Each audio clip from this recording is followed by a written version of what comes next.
তো এতদিন আমি টিনার হাজব্যান্ডের ব্যাপারটা একটা পক্ষ হয়ে কথা বলেছি। কিরকম? শুধু টিনার পক্ষ হয়ে।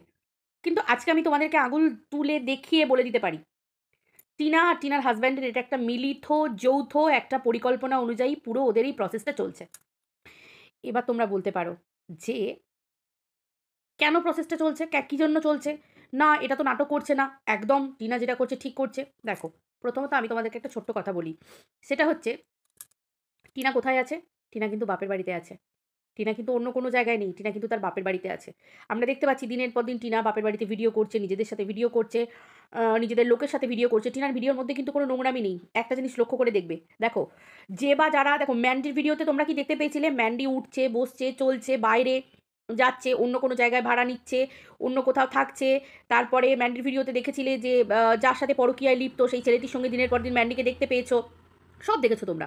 কিন্তু এই ভিডিওতে কি তোমরা দেখতে পেয়েছো টিনার ভিডিওতে বা টিনার হয়ে কেউ কথা বলছে তারা দেখাচ্ছে ভিডিওর মধ্যে দিয়ে যে টিনা বা টিনার যে যার সাথে টিনার বয়ফ্রেন্ড মানে সুদীপ্ত, তার সাথে টিনা কোনো খারাপ নোংরামি করছে, কিছু অসভ্যতাপনা করছে? না। টিনার ভিডিওতে তোমরা কি দেখেছো? টিনা একটা ভদ্র বউ, আগেও যেমন ছিল এখনও কিন্তু টিনা পরিষ্কার আছে। টিনার মধ্যে কিন্তু কোনো নোংরামি নেই। আমি কিন্তু আবারও বলছি, টিনা কিন্তু কোনো নোংরামি করেনি। টিনা কিন্তু কোনো নোংরামিতে নেই। এমনকি টিনা কিন্তু পরকীয়ার সাথেও যুক্ত নেই। আমি তোমাদেরকে বলছি যেটা দেখানো হয়েছে ওটা ফলস দেখানো হয়েছে।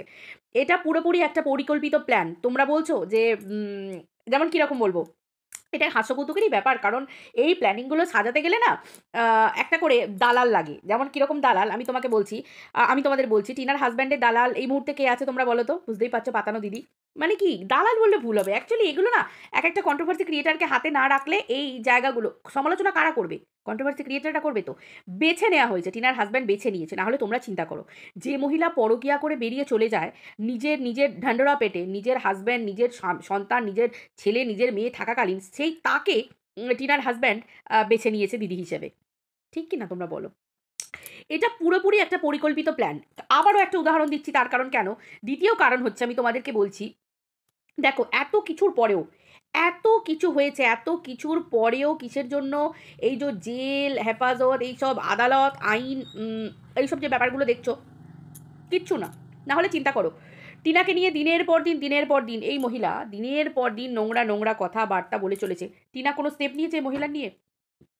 কোনো স্টেপ নেয়নি। টিনা পারলে পারতো না এই মহিলা নিয়ে একটা কেস করে দিতে? না। এটা পরিকল্পিত সাজানো প্ল্যান। এবার হচ্ছে বাচ্চার ব্যাপারটা বলছি। তোমরা নিজেরাই প্রশ্ন করো না, টিনা এতদিন সন্তানকে ছেড়ে আছে। এমনি টিনা খুব ভালো আছে। তোমরা কি ভাবছো টিনা সন্তানের সঙ্গে দেখা করে না? নিশ্চয়ই টিনা সন্তানের সঙ্গে দেখা করে। নিশ্চয়ই টিনার সাথে সন্তানের দেখা হয়। নিশ্চয়ই কোনো না কোনোভাবে দেখা হয় বই কি। দেখা হলেও দূর থেকে দেখে নেয়। আমি বলব না যে সন্তানকে কোলে নেয় বা সন্তানের কাছে যায়।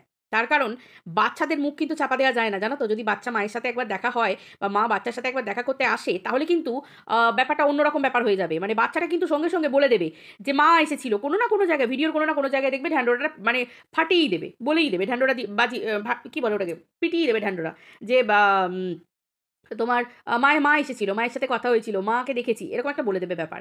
কিন্তু দূর থেকে হলেও কিন্তু টিনা কিন্তু জানি যে বা আমার সন্তান তো, ও তো বাবার কাছেই আছে, ঠাম্মার কাছেই আছে। না হলে একটা মা তোমরা চিন্তা করো, এতটা নিশ্চিন্তভাবে থাকতে তো পারে না, তাই না? তোমরাই তো প্রশ্ন করো যে একটা মা কি করে এরকমভাবে আছে? অনেকেই, "কিরে সঞ্চিতা তুই প্রশ্ন করিস না?" যে তুই নিশ্চয়ই বুঝতে পেরেছিস সঞ্চিতা, তোকে বলছি, আমার এক ভিউয়ার বোনকে বলছি। তো তুই তো নিজেকে প্রশ্ন কর সঞ্চিতা। আমি বলেছিলাম সময় হলে সব বলব। তো সেটাই, আমার নিজের এখন সময় হয়েছে বলে মনে হচ্ছে এই কথাগুলো বলার। কারণ তোমরা জানো যে আমি ওই শেয়ালের দলের সাথে চলি না। যে দল যাবে পিছে মানে একজনের হয়ে ভিডিও করতে হবে এরকম না। আমার যখন মনে হবে ভাই আমি মনের কথাটা বলে দেব। আমার এতদিন মনে হয়েছে এভাবে বলার, এখন মনে হচ্ছে যে পরিকল্পিত ঘটনা। তো সেই জন্য পুরো প্রি প্ল্যান করে চলানো। তো সেই জন্য এরকম বলছি। তো তোমরা বলো, একটা মা বাচ্চাকে ছেড়ে সত্যিই এত আনন্দে থাকতে পারে? না, থাকতে পারে না। তার মানে কি মায়ের মনে খুশি কেন? মা জানে আমার সন্তান আমার স্বামীর কাছে আছে, তার ঠাকুমা, তার দাদু প্রত্যেকের কাছে আছে। তাই না? তবেই তো একটা মা নিশ্চিন্ত, এতটা নিশ্চিন্ত থাকতে পারে। কেউ থাকতে পারে না গো। একটা পাগলিও রাস্তার পাগলি, একদম এরমভাবে বোঝাচ্ছি তোমাদের, একটা পাগলি, তার সন্তান, সে পাগলি কিচ্ছু বোঝে না, তার মাথা পুরো খারাপ। তার সন্তানকে তুমি একবার হাত বাড়িয়ে নিতে যাও, একবারে কামড়ে ছিঁড়ে দিতে আসবে। মানে এরকম, মানে তার মতো করে সে ক্ষেপে আসবে। তাহলে বুঝতে পারছো যে এটা পুরো পরিকল্পিত প্ল্যান। দেখো, টিনার হাসব্যান্ডের ভিডিও টাইমিংটাও দেখবে একদম, মানে আমার হাতে ফোন থাকলে না এক সময় টিনার নোটিফিকেশনটা এসেই টিনার হাসব্যান্ডের নোটিফিকেশনটা চলে আসে। দুটোর টাইমিং এক। দুজনের কথা বলার ধরন দেখবে, সাজানো ব্যাপার দেখবে, সব কিছু মিলিয়ে মিশিয়ে দেখবে। প্রত্যেকটা মিলিয়ে মিশিয়ে দেখবে এদের পুরোটা প্ল্যানিং একদম। না হলে তোমরা চিন্তা করো কত নোংরা নোংরা কথা বলেছে টিনাকে নিয়ে। টিনা পারে না স্টেপ নিতে? না, স্টেপ নিতে পারেনি। কারণ কেন? ওরা চাইছে সমালোচনা হোক। হোক সমালোচনা। আরেকটা ব্যাপার, তোমরা জানো টিনার অ্যালার্জি আছে। তোমরা জানো ডাস্ট অ্যালার্জি আছে। তো এই সময় তো টিনার হাসব্যান্ডের বাড়িতে, টিনার শ্বশুরবাড়িতে তোমরা জানো বাড়ির কাজকর্ম, ঘর-দোর পরিষ্কার-পরিচ্ছন্ন সবকিছু হচ্ছে। বাইরে কত ডাস্ট ঘুরে বেড়ায়, তাই না? আশেপাশের বাড়িতে কোনো কনস্ট্রাকশনের কাজ চললে আশেপাশেই, সেখান থেকে ডাস্ট এসে ঘর-দুয়ার কি অবস্থা হয় বলো তো? আর সেটা নিজের বাড়িতে কাজ চলছে, অতএব অ্যালার্জি আছে। বুঝতে পারছো? এই ব্যাপারটা, একটা ব্যাপার আছে। এবার দেখো, এবার তোমরা বলবে জিনিসপত্র নিয়ে চলে গেছে। দেখো, কোনো কিছু করতে গেলে সত্যি ঘটনাকে বোঝানোর জন্য কিছু তো টুইস্ট আনতেই হয়। না হলে পাবলিক কি করে বুঝবে বলো? সিনেমাটা চলবে কি করে? তাই না? একদম ধ্রুব পরিষ্কার কথা। খুব পরিষ্কার কথা। তোমরা মিলিয়ে নাও, কিভাবে মিলটা হয় মিলিয়ে নাও। এতটা সুন্দর, যারা রেগুলার ভিউয়ার্স আছো না, তারা পরিষ্কারভাবে বুঝতে পারবে কিভাবে মিলটা হয়। কেন বলো তো? ওদের কিন্তু আগে একটা পরিকল্পিত প্ল্যান হয়েছিল যে বাপের বাড়ি যখন যাব তখন এই প্ল্যানটা এরকম, এরকম হবে। কোনোভাবে বুমেরাং হয়েছে। তো নেক্সট প্ল্যান ছিল ওদের এইরকমভাবে। কারণ লাস্টে বলবে, কারণ দেখো স্বামীও জানে আমার স্ত্রী চরিত্রহীনা নয়, আর স্ত্রীও জানে আমার স্বামী যথেষ্ট ভালো। অতএব এদেরকে গালাগালি দিয়ে এদেরকে বলে কোনো লাভ নেই। এটা পুরো প্ল্যানটা পুরো ফ্লপ হয়ে যাচ্ছে। কারণ কেন জানো তো? প্ল্যানে যারা না অভিনয় করবে, অভিনেতা অভিনেত্রীকে খুব ভালো একদম তুখোড় হতে হয়। অভিনেত্রী যদিও তুখোড় হলেও অভিনেতা কিন্তু তুখোড় না। কারণ টিনার হাসব্যান্ড কিন্তু সত্যিই ভালো অভিনয় জানে না। তার কারণ সত্যিই ওর কথা বলতে গেলে মানে হাঁকলায়। মানে অনেক টাইম লাগে একটা কথাকে বলতে হলে। পরপর এই যে আমাদের এই যে আমি ভিডিওটা করছি, আমার ভিডিওতে নরমাল যে মানে স্পিডটা আছে, আমার না মানে 1.5, 1.4 এটা দিলেই আমার রীতিমতো স্পিড হয়ে যায়। তার থেকেও আমাকে কমাতে হয়। মানে এই যে ফ্লুয়েন্সি কথার মধ্যে, ফ্লুয়েন্সিটা কিন্তু নেই। আমরা প্রত্যেকে দেখেছি। এবার হচ্ছে, তোমরা জানো তো একটা ডিভোর্স কেস চললে এই যে একজনের লাইফে আরেকজনের পদার্পণ, আরেকজনের লাইফে আরেকজন যে এসে গেল, এই যে টিনার হাজব্যান্ডের লাইফে এখন টিনার হাজব্যান্ড খুল্লাম বলছে যে আমি যাকে বেছে নিয়েছি আমরা একসাথে থাকি। তোমরা জানো ডিভোর্স কেসের মধ্যে কতটা দুজনকে মানে মানে কতটা এফোর্ট দিতে হয়, কতটা মানে স্ট্রিক্ট হয়ে থাকতে হয় যে ডিভোর্স কেস চলাকালীন কোনো কিছু খারাপ কিছু শোনা চলবে না, এই চলবে না, তাহলে কিন্তু ডিভোর্সে প্রবলেম এসে যাবে। যদি কোনো রকম কোনো রং অ্যালিগেশন আসে যে ওই মেয়ের সাথে যুক্ত, ওই মেয়ের সাথে যুক্ত, কোনো রকম অপরপক্ষের কোনো অ্যালিগেশন এলেই কিন্তু ডিভোর্স কেসটা কিন্তু পুরো ওখানেই স্টপ হয়ে যাবে। তাহলে এটা সাজানো নয়? তোমরা বলো। এই যে টিনার হাজব্যান্ড বলছে যে আমার কালকে ভিডিওটাতে টিনার হাজব্যান্ড বলেই গেল যে আমরা নিজেদের মধ্যে বন্ডিং, নিজেরা ঠিক থাকবো, নিজেরা সময় নেব, আগে যেটা হয়েছে এটা হবে না, ওটা হবে না, এই হবে না, কত রকম। একটা জায়গাতে প্ল্যানিংয়ে না এদের একটু ভুল হয়ে যায়। কারণ দেখো, একটা প্ল্যানিং এতটাই এরা মানে হাজব্যান্ড ওয়াইফকে জ্বলানোর মতো কথা, মানে পার্টিকুলার এই জ্বলন, মানে হাজব্যান্ডের কথা শুনে স্ত্রী জ্বলবে, স্ত্রীর কথা শুনে হাজব্যান্ড জ্বলবে, এমনই একটা ব্যাপার চলে এসেছে না, যেখানে ছেলের কথাটা বলতে ভুলেই গেছে।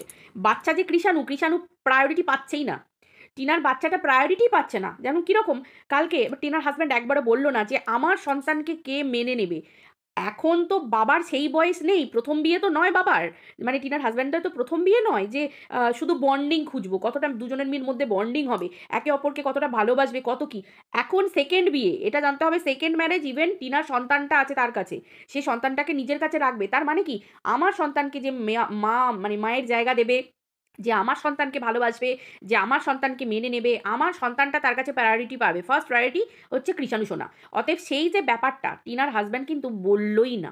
তার এই বয়সেও সেকেন্ড ম্যারেজেও তার শখ হচ্ছে, সেকেন্ড ওয়াইফের থেকে একটাই শখ হবে তার, যে তাদের মধ্যে কত বন্ডিং, কত ভালোবাসা, কত মিউচুয়াল পাওয়ার দুজনের মধ্যে থাকবে। এইগুলো কোনো মানে হয়? ওই যে বলে হিসেবে একটু ভুল, স্ক্রিপ্ট লিখতে গিয়ে একটু ভুল হয়ে গেছে। কারণ বাচ্চাটা যে প্রায়োরিটি পাবে সেই কথাটা বলতেই ভুলে গেছে, তাই না? তো অতএব পরিষ্কার বোঝা যাচ্ছে যে এই ব্যাপারটা পরিষ্কার বোঝা যাচ্ছে যে এই ব্যাপারটা পুরোটা হচ্ছে সাজানো একটা নাটক, পরিষ্কার। তো বুঝতেই পারছো, পুরো ব্যাপারটাই সাজানো নাটক। আর কিচ্ছু না, কিচ্ছু না। মানে অনেক দিক থেকে একটা ডিভোর্স কেস চললে না, অনেক কিছু কথা এটা বলা যাবে না, ওটা করা যাবে না, এই করা যাবে না। তোমরা একটা জিনিস লক্ষ্য করে দেখেছো? যে টিনার বাবা-মায়ের তরফ থেকে টিনার শ্বশুরবাড়িতে কোনো নোংরা কথাবার্তা বলা নেই। আবার টিনার শ্বশুরবাড়ির দিক থেকে টিনার বাপের বাড়িকে নিয়ে কোনো নোংরা কথা বলার নেই। সব কিন্তু চুপ আছে। গুরুজনরা গুরুজনদের নিয়ে কিন্তু কোনো কথাবার্তা বলার, নোংরা আলাপ আলোচনা কিন্তু কিচ্ছু নেই। দেখো ওদের কিন্তু বন্ডিং সব ঠিক আছে। কোনো রকম কোনো কিছু নেই। মানে কি, টিনার পরিবার থেকে কোনো বাড়াবাড়ির কোনো কিছুই নেই। একদম মানে রীতিমতো একটা মেয়ের বাড়ি থেকে একটা ছেলের বাড়িতে যে সম্মানটা দেওয়া হয় সেই সম্মানটাই। এবার তোমরা বলবে শুধু মাঝখানে একটা টুইস্ট ছিল, সেটা হচ্ছে কাঁথা নিয়ে আসা আর ওই খাটপত্র নিয়ে আসা। দেখো ওটা যদি না দেখা একটা সিনেমাটা হবে কি করে, তাই না? কারণ গুন্ডামি করতে গেলে একটু ভাঙাভাঙি, ছাড়াছাড়ি এইগুলো একটু তো হবেই, তাই না? নাহলে তুমি বলো যে যখন তোমরা তো সবাই বলেছিলে যে টিনার বাবা নাকি বালতি তুলে, ওটা যদিও তিনি মারতেও যাননি, তিনি কিছুই করতে যাননি, কিছুই নয়। তিনি বলেছিলেন ক্যামেরা ভেঙে দেবো। তিনি বলতে পারতেন না যে তোমাকে আঘাত করবো, কিছু না। তিনি কিন্তু জানেন যে ওটা ওনার কিন্তু জামাই, ওটা ওনার জামাই। আমরা ভিডিওর স্বার্থে আমরা 6 কে 9, 9 কে 6 করে দিতে পারি, কিন্তু তারা কিন্তু মাথায় রেখেছে যে ওটা ওনার কি বলে ইয়ে ব্যাপার মানে হচ্ছে ওনার জামাই। আর তোমরা এটাও জানো যে পাতালো দিদির মুখ থেকে একরকম কথা আমি শুনিয়েছিলাম তোমাদেরকে যে আশেপাশের লোকগুলো যেগুলোকে ডেকে আনা হয়েছিল, কারণ দেখো ডেকে না আনা হলে তারা জানবে কি করে, তারা তো মাথায় হাত পড়ে গেছে যে এই মেয়েটা এইরকম ধরনের, কারণ টিনা তো খারাপ মেয়ে নয়ই। নাহলে চিন্তা করে দেখো না, যে যে মেয়েটা দিনের পর দিন শাশুড়ির সাথে এত ভালো ব্যবহার করেছে, এত ভালো বন্ডিং, এত কিছু, হঠাৎ করে এরকম ঘটে গেল। তোমরাই বলো না, তোমরা বলোনি, আমরা বলিনি যে হঠাৎ করে কি এমন হয়ে গেল যে এত বছর পরে আমরা এত কিছু জানতে পারছি। টিনা এত বছর মুখ বন্ধ করেছিল। দেখো মেয়েটাও খারাপ নয়, ছেলেটাও খারাপ নয়, এদের পরিবারও কেউ খারাপ নয়, এটা পুরোপুরি এদের একটা নাটক। আমি আজকে তোমাদের ড্যাম শিওর হয়ে বলছি, তোমরা ক্লাইম্যাক্সটা খুব তাড়াতাড়ি দেখতে পাবে।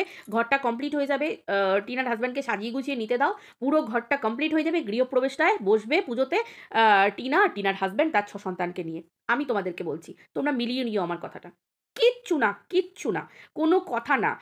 গালাগালি, নোংরা কথা তোমরা দেখেছো কোনো রকমভাবে আকারে ইঙ্গিতে কেটে কেটে কেটে কেটে টিনার হাজব্যান্ডকে কেটে কেটে, টিনাকে নিয়ে কিছু বলতে গেলে কেটে কেটে কেটে কেটে বলতে হয় যে এমন কথাও বলবে না যেখানে বউকে অপমানিত করা হয়, নোংরা কথা বলা হয়। এমন কথাও বলবে না যেখানে টিনা কোনো নোংরা কথা বলেনি, যেখানে টিনার হাজব্যান্ডকে টিনা অপমান করে। তোমরা দেখবে শুধু বলেছে বাইরের লোকেরা। এই যে পাশে দালাল পোষা আছে, ওই দালালটিকে, উনি কিন্তু জানে, ও কিন্তু জানে যে সব জানে ও ভিতরের কথা। না হলে ওর কথাতে গোলমেল হয় কি করে? যখন ওই খাট বিছানা আনতে এসেছিল তখন ওই যে লোকগুলো এসেছিল মনে আছে, টিনার হাজব্যান্ড বলেছিল যে সব লোক চলে এসেছিল আমাদেরকে ভালোবেসে। আর পাতানো দিদি কি বলেছিল? পাতানো দিদি বলেছিল যে ও যদি ভালো না বাসতো একবার ডাকতেই সবাই চলে আসে, নিজে বলে দিয়েছিল। আসলে কি বলতো, একজনের না একজনের থেকে পাকা খেলোয়াড় না ছাড়া, পাকা অভিনেতা অভিনেত্রী না ছাড়া সিনেমা করা সম্ভব নয়, সিনেমাটা ফ্লপ হয়ে যায়। এই যে যেমন সিনেমাটা ফ্লপ হচ্ছে এবার, তোমরা ভিউয়ার্সরাই ধরে ফেলছো এরা নাটক করছে। পরিষ্কার বুঝে নাও না তোমরা, না হলে কখনো একটা মা এত আনন্দে থাকতে পারে? তোমরাই বলো না সন্তানকে ছেড়ে। আমি তোমাদেরকে বলেছি না যে ভিতরে ডাল মে কুচ কালা হ্যাঁ ইয়া কালা মে কুচ ডাল হ্যাঁ, কারণ না হলে একটা মা এত ফুর্তিতারি, সে তো দেখতে পাচ্ছে তার সন্তান সিন্দুকের মধ্যে ভরা আছে। না হলে একটা মা কখনো সন্তানের কষ্ট পাবে, একা থাকবে, সন্তানকে ছেড়ে যন্ত্রণা, যদি তার ভিতরে যদি হারাবার কিছু যন্ত্রণা থাকে, তোমরা টিনাকে দেখলেই বুঝতে পারবে। কোনো মেয়ের যে একটা প্রেশার, মেন্টাল প্রেশার, তোমরা দেখলে বুঝতে পারবে। তার চোখ মুখ কথা বলবে, টিনার চোখ মুখে সবসময় হাসি ভিডিওর প্রথম থেকে শেষ পর্যন্ত, কারণ ও তো সুখে আছে, ও তো খুশিতে আছে। হয়তো ওদের দেখা হচ্ছে ভিতরে আর আলাদাভাবে, ওরা সেটা, তবে হ্যাঁ ওদেরকে খুব সতর্কভাবে করতে হয়, কারণ প্রচুর ভিউয়ার্স তো, লাকের চ্যানেল তো, তো কারুর না কারুর চোখে পড়ে যাবে, কিন্তু বাট ওরা ভালো আছে, একে অপরের সাথে টাচে আছে। আমি তোমাদেরকে এই কথাটা দায়িত্ব নিয়ে বলছি, বাকিটা বুঝে নাও, বাকিটা তো তোমরা দেখলেই বুঝতে পারবে। চলো সবাই ভালো থেকো, আর কার কার আমার মতের সাথে মিল হলো কমেন্ট করে জানাতে ভুলবে না। টাটা।